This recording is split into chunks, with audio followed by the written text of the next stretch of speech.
Hello students. अगर आप लोग भी नीट एमडीएस के लिए प्रिपेयर कर रहे हैं तो this video is for you.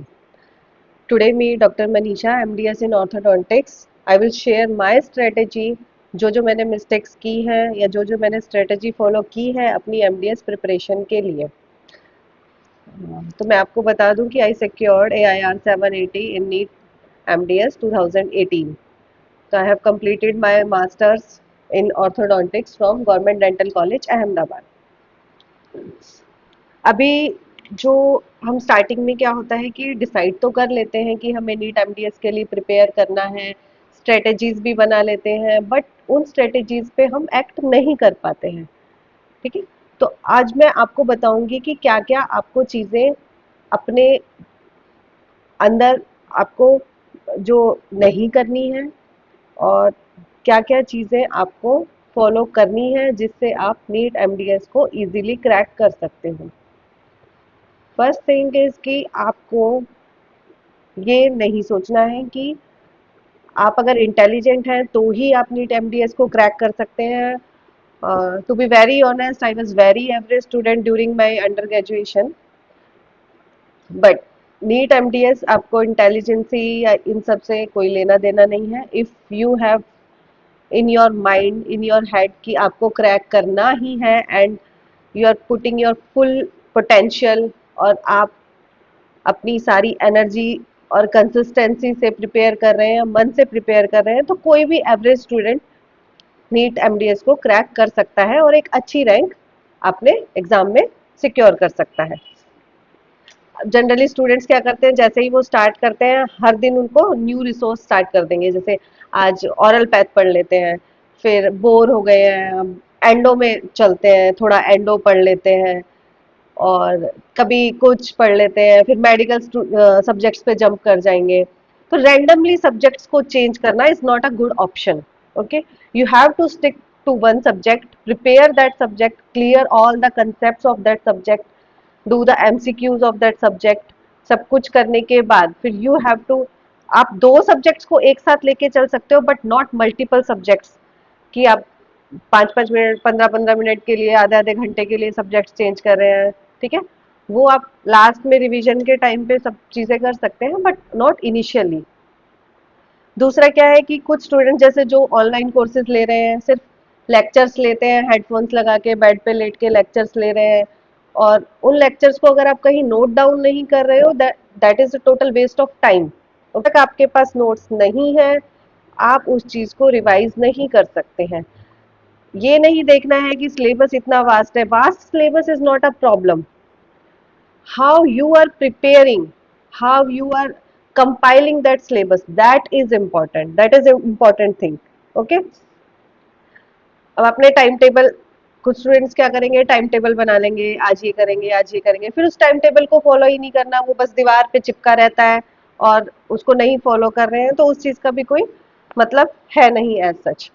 कुछ स्टूडेंट्स क्या होते हैं, जैसे कुछ एकेडमी के स्टूडेंट्स होते हैं, उन्होंने कोई एकेडमी ज्वाइन की है तो उनके फ्रेंड्स किसी और एकेडमी में जा रहे हैं, तो नहीं नहीं तुम्हारे नोट्स ज़्यादा अच्छे हैं, मुझे अपने भी नोट्स दे दो, मैं ये भी नोट्स पढ़ लूँ, मैं वो भी नोट्स पढ़ लूँ। तो कंफ्यूजन क्रिएट हो जाता है। देखो, सिलेबस जो होता है वो एक ही होता है, चाहे उसको ये एकेडमी वाले प्रोवाइड करें चाहे उसको दूसरी एकेडमी वाले प्रोवाइड करें, तो everything is same.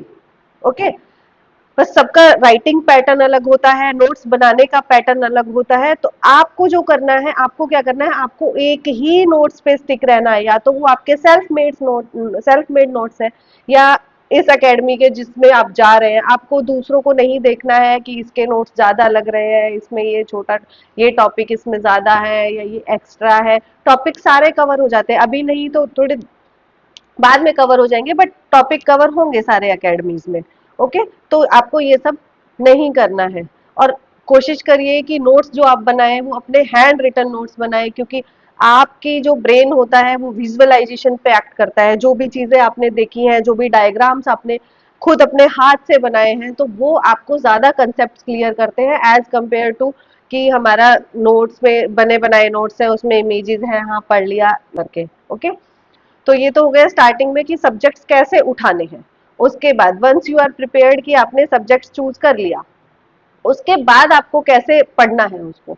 First of all आपको कंसेप्ट क्लियर करने हैं। आप किसी भी एक मेन सोर्स को पकड़ लीजिए, उस पे आपको स्टिक रहना है। ओके, या तो आपने अपने एकेडमी के नोट्स ले लिए, आपके हैंड रिटन नोट्स हो गए, वो आपको एक सोर्स मिल गया पढ़ने के लिए। ठीक है, अब आपको क्या करना है, पहले थियोरी पढ़नी है। थियोरी पढ़ने के बाद आपको कंसेप्ट सारे थियोरी से ही क्लियर होंगे। एमसीक्यूज में आप बार बार पढ़ के एक चीज को आपको रेक्टाफिकेशन कर सकते हो, बट एमसीक्यूज डायरेक्टली कभी भी सेम एमसीक्यूज नहीं आते, सेम टॉपिक्स आते हैं, सेम एमसीक्यूज नहीं आते हैं। तो अगर आपको टॉपिक क्लियर है, थ्रू आउट द टॉपिक आपको थोड़ा नॉलेज है उस चीज की, तो आपको कैसे भी घुमा के एमसीक्यूज दे देंगे तो आप एमसीक्यूज को हिट कर पाओगे। ओके, तो थ्योरी देन एमसीक्यूज।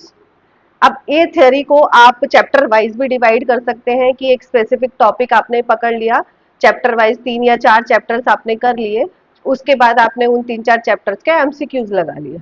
और दूसरा what I use to do is कि मैं पहले पूरा अपना एक कवर करती थी, कि एक सब्जेक्ट आपने कवर कर लिया, एक सब्जेक्ट कवर करने के बाद then I use to do the MCQs of that whole subject. Okay, लेकिन आपको ये चीज, ये शेड्यूल जो आपको है, ये आपको डेली फॉलो करना है।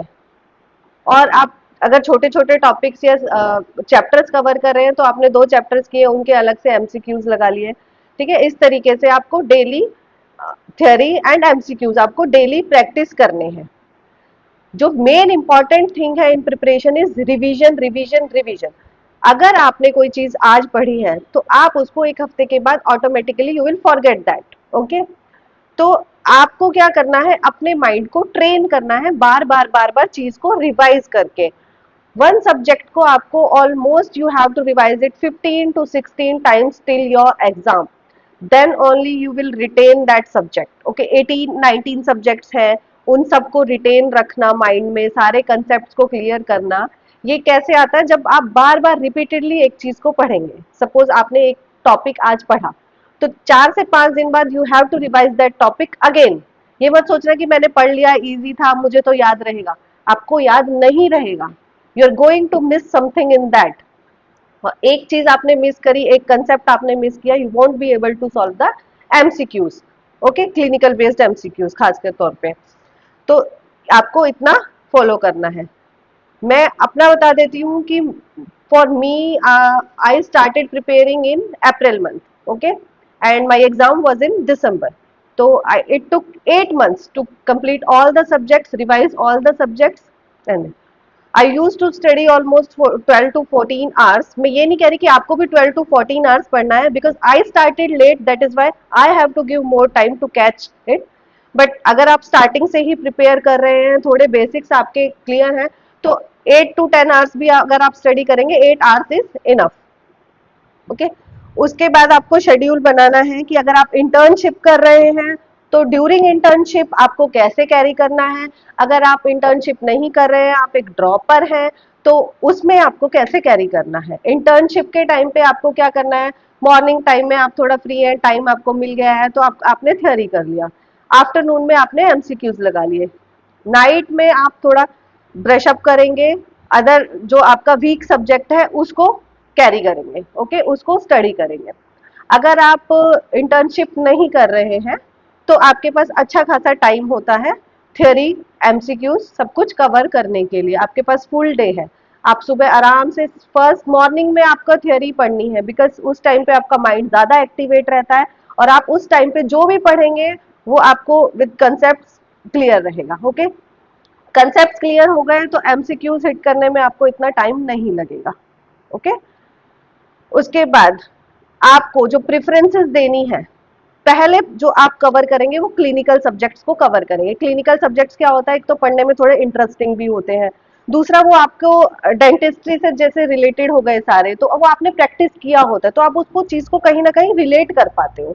ओके, और सेम ये जब आप एक बार माइंड में कनेक्शन बनाने लग गए ना, रिलेशन बनाने लग गए चीजों का, जो आप कर रहे हो और जो आप पढ़ रहे हो, थ्योरी एंड प्रैक्टिकल का, तो वो चीजें आपको आप लाइफ में कभी नहीं भूलने वाले हो, छोटे छोटे। ठीक है, तो आपको इतना ये करना है। अगर आप एकेडमी ज्वाइन की हुई है आपने, तो प्लीज उसके लिए सिंसियर रहिए।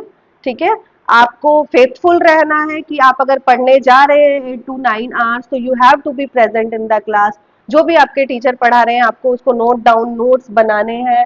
ठीक है, मैं नोट्स जिस तरीके से बनाती थी, in future video I will show you my notes. ठीक है, अलग अलग कलरफुल पेन लेके, क्यों उसमें क्या होता है कि आप जब पढ़ने बैठते हैं तो एक विजुअल जो आपका होता है वो एक बहुत अट्रैक्टिव, तो एग्जाम में भी जब मैं I was giving my NEET MDS examination, तो मुझे चीजें जो ध्यान आ रही थी वो यही आ रही थी कि मैंने राइट पेज पे ऐसा कुछ लिखा था, लेफ्ट पेज पे ऐसा कुछ लिखा था नोट्स।